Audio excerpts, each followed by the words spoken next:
Hello, আসসালামু আলাইকুম everyone.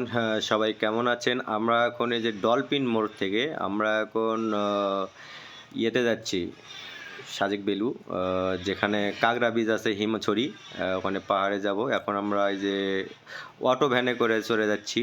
সামনে দেখেন একটা সিলিন্ডারবাহী পিকআপ যাচ্ছে।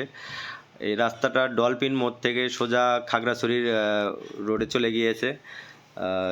রাস্তাটা প্রচুর জ্যাম। আশেপাশে দেখেন কতগুলো গাড়ি যাতায়াত করতেছে। এখানে এই সামান্য মাত্র 5 কিলো রাস্তা যাইতে আমাদের 2 ঘন্টা সময় লেগেছে এই জ্যামের কারণে। এই যে বাম পাশে একটা মসজিদ, মসজিদটা খুব সুন্দর লাগলো আমার কাছে। এই যে দেখাচ্ছি আপনাদেরকে, এটাই সেই মসজিদ, ডলফিন মোড়ে। এখান থেকে আমার ফ্যামিলি সহ আমরা অনেকেই আছি গাড়ির ভিতরে।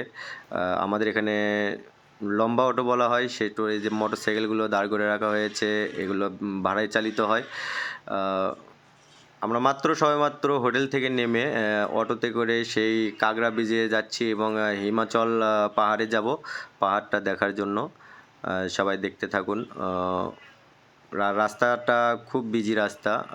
এই রাস্তা দিয়ে সব খাগড়াছড়ি টেকনাফ যেটাকে বলে, এই রাস্তা দিয়ে যাতায়াত করে। একদম বলা যায় রাস্তাটা খুবই বিজি। এই যাওয়ার জন্য এই একটি রাস্তা। এখানে অনেক অনেক বড় বড় অট্টালিকা আছে, যেগুলো দেখে খুব সুন্দর লাগলো আমার কাছে। এগুলো হচ্ছে হোস্টেল। বিভিন্ন দেশ থেকে পর্যটক ট্যুর এসে এখানে অবস্থান করে। দেখেন যে সামনে ছাগলগুলো, অর্থাৎ আমরা ভেড়া মেষ বলা হয়, পার হচ্ছে রাস্তা। এই যে রাস্তা দিয়ে আমরা আস্তে আস্তে গুটি গুটি পায়ে যাচ্ছি, বেশি দূরত্ব যাইতে পারতেছি না কারণ অনেক প্রচুর জ্যামের রাস্তা।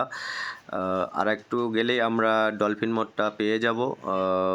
কে কে এই কক্সবাজার আসছেন, ডলফিন মোড়টা দেখছেন, অবশ্যই আমার কমেন্ট বক্সে জানাবেন। যেভাবে আপনারা আমাকে হেল্প করতেছেন, পাশে থাকতেছেন, অলওয়েজ আপনারা আমার পাশে থাকবেন, একটু হেল্প করবেন, আমার ভিডিওতে লাইক কমেন্ট শেয়ার করবেন। আলহামদুলিল্লাহ, আমি আপনাদের পাশে অলওয়েজ থাকবো এবং আপনাদের উইকলি চ্যালেঞ্জ নিয়ে কোনো চিন্তা করতে হবে না। সবারই উইকলি চ্যালেঞ্জ আমি পূর্ণ করে দিব। যারা ছোট ইউজার আছি, অবশ্যই আমার এই ভিডিওতে কমেন্ট বক্সে কমেন্ট করে যাবেন। ওই কমেন্ট ধরে আপনাদের বাড়িতে আমি ফুলের ভালোবাসা দিয়ে আসবো। আর একটু গেলে আমাদের জ্যাম পড়ে যাবে। এই যে এই মোটরসাইকেলগুলো রাখা হয়েছে, অনেকটা দীর্ঘ পথ পাড়ি দিয়ে আমরা সামনে চলে আসলাম। এখন আমরা একটু জ্যামের ভিতরে আছি। জ্যামটা খুললে আমরা সামনে ডলফিন মোড় পেয়ে যাব। এই যে মোটরসাইকেলগুলো, এগুলো ছেলে মেয়ে যারা বেড়াতে আসে সবাইকে এখানে ভাড়ায় দেওয়া হয়। সবাই ভালো থাকবেন, সুস্থ থাকবেন। আজকের কন্টেন্টটা এই পর্যন্ত। আল্লাহ হাফেজ, টাটা।